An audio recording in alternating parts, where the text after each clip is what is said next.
Vejo já a mão do engenheiro Venâncio Complane, membro do Conselho de Estado, presidente do partido Ana Mola,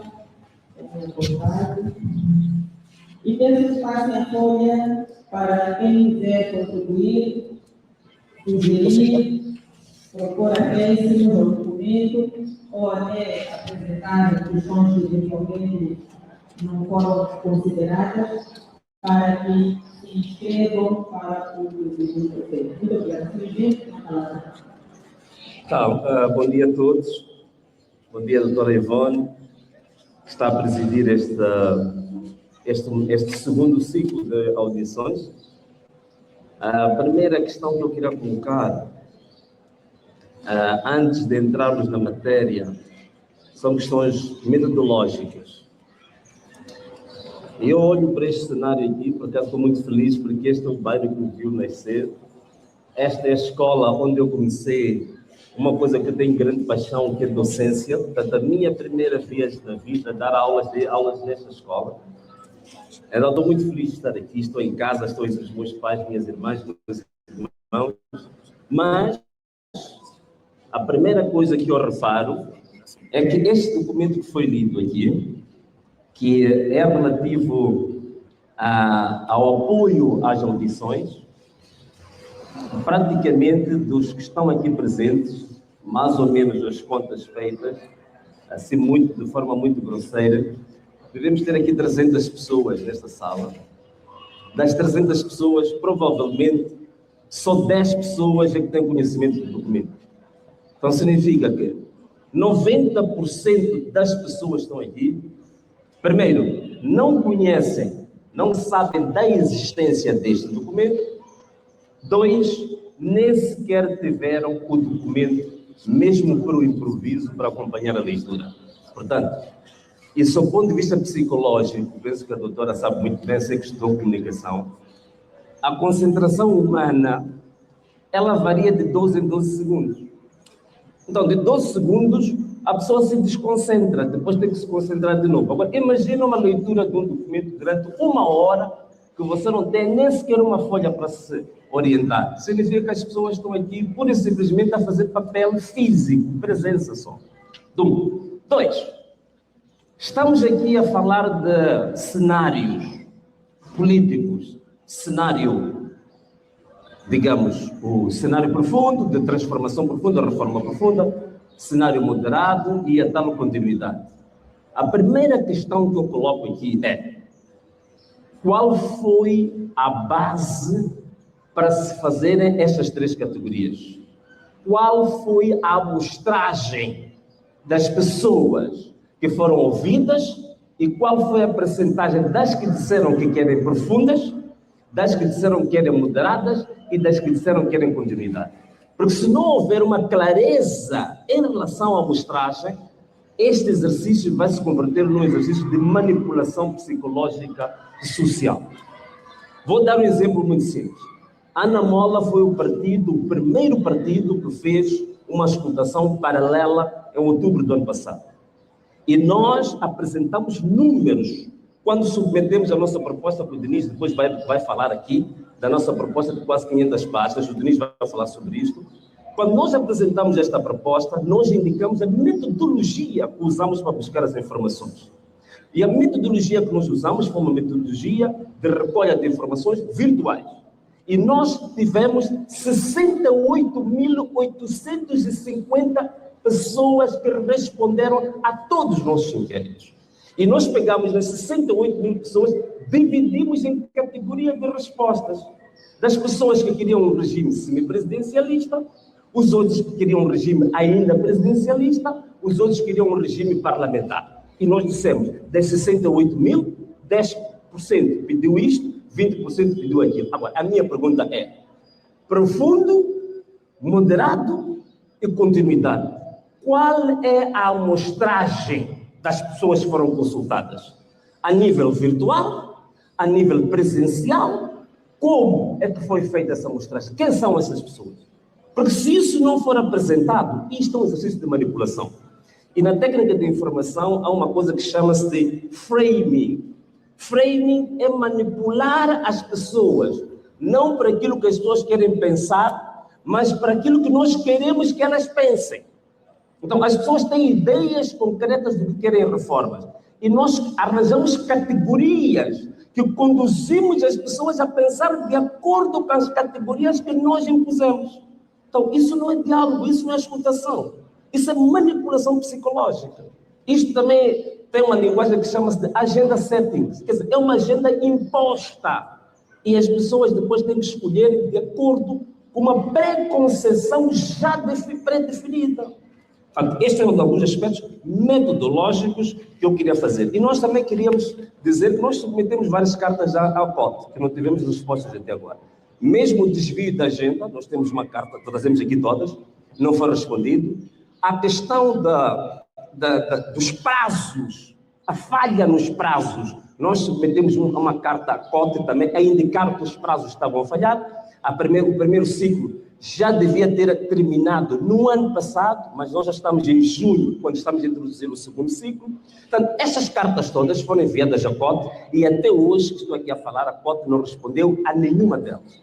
Mas nós, como não nos cansamos, temos hoje também, depois da minha intervenção, vamos submeter o que eu estou a falar, não vou dizer tudo, vamos submeter mais uma carta, a quinta carta, vamos submeter ainda hoje, que fala de alguns aspectos que eu aqui a levantar. Agora, vamos lá para o conteúdo. Dos conteúdos. Por exemplo, eu não vou falar de muita coisa, vou deixar o Denis depois falar sobre isso, mas eu vou dizer uma coisa. Toda a situação que surgiu neste país, que levou à instabilidade deste país, é muito simples. A situação que levou à instabilidade deste país chama-se verdade eleitoral. O que levou à instabilidade deste país foi fraude eleitoral. O que levou os moçambicanos, os jovens, a irem para a rua, protestarem, é porque queriam que aquilo que depositaram na urna correspondesse aos resultados que foram anunciados pelos órgãos eleitorais.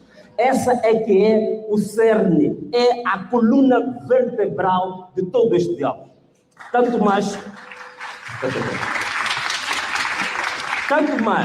que a pessoa que está a falar aqui, foi provado isto, até dito pelo professor Severino Guenha, foi a primeira pessoa que fez o documento base que surgiu, que serviu de sustento para o tal chamado acordo político. Os 20 pontos que eu enviei em novembro de 2024 para o antigo presidente Filipe Jacinto Nunes, em que mostrava o que devia ser os pontos fundamentais das reformas no país.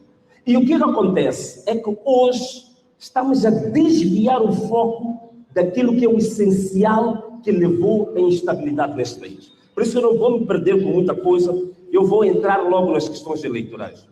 Bom, o que nós temos? Identificou-se uma série de problemas. E um dos problemas identificados é a lentidão no anúncio dos resultados eleitorais.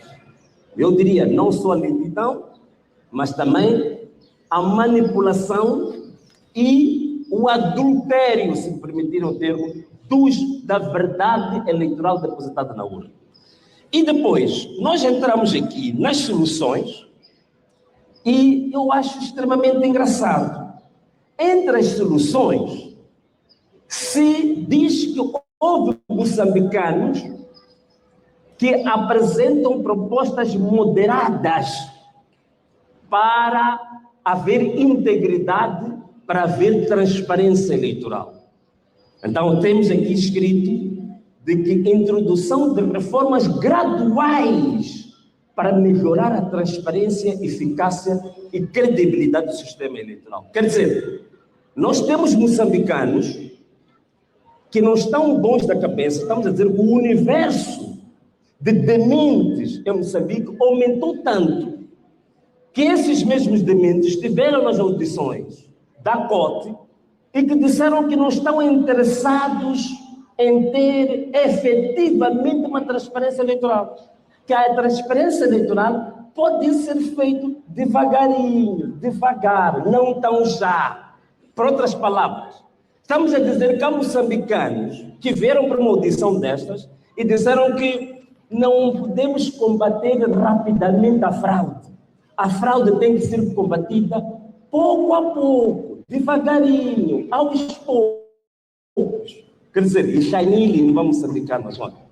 Então é isso que estamos a dizer. Portanto, isto é uma manipulação. Eu não acredito que existam moçambicanos que tenham pedido para não se combater a fraude de forma profunda, mas combater essa fraude de forma moderada, devagarinho. Estão satisfeitos com eleições fraudulentas, com roubo de votos, com inverdade eleitoral, com injustiça. Estamos satisfeitos que continue assim. Portanto, isto é um ponto. Agora, em termos de propostas concretas, nós voltamos a revisar. Primeiro, é possível, sem custos adicionais, sem orçamento adicional, resultado eleitoral. As pessoas vão votar, fechamos a assembleia de voto, começa-se a contagem, em 24 horas é possível o país todo e o mundo todo saber dos resultados ao nível distrito por distrito. Isso é prático, é possível e nós mesmos fizemos testes na cidade de Maputo e isso é possível. Desde que essa proposta já foi dita para muita gente, eliminar a intervenção do STAI distrital, do CDE, eliminar a intervenção da Comissão Provincial de Eleições e, pura e simplesmente, aquilo que é o resultado preliminar ou parcial na mesa, ser transmitido eletronicamente para um diretório central e que esse diretório central está ligado com partidos políticos, com observadores, com jornalistas e com os próprios eleitores. Portanto, eu, depois de votar na minha mesa, no ato de recenseamento, eu deixo o meu e-mail, deixo o meu telefone.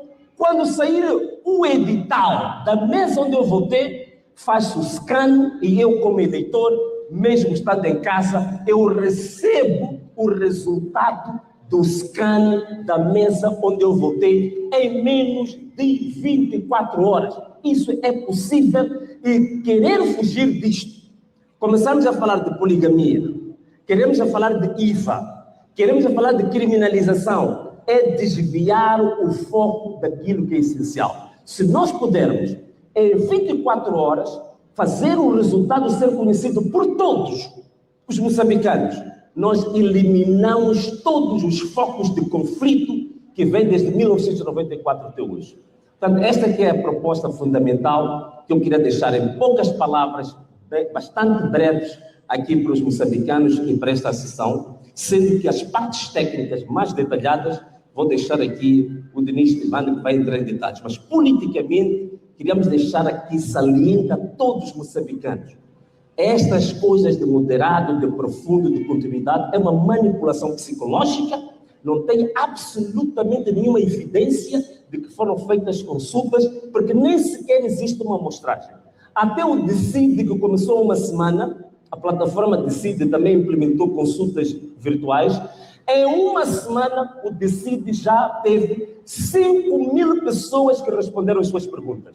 A pergunta volta a ser feita. Quantas pessoas é que o COTE ouviu até hoje? Estamos aqui no distrito de Camboquana. O distrito de Camboquana tem mais ou menos cerca de 300.000 pessoas.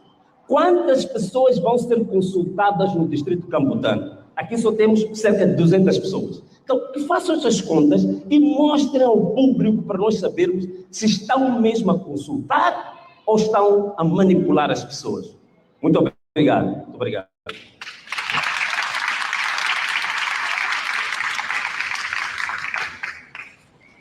Muitíssimo obrigada pela nossa. Vamos ouvir agora o senhor Augusto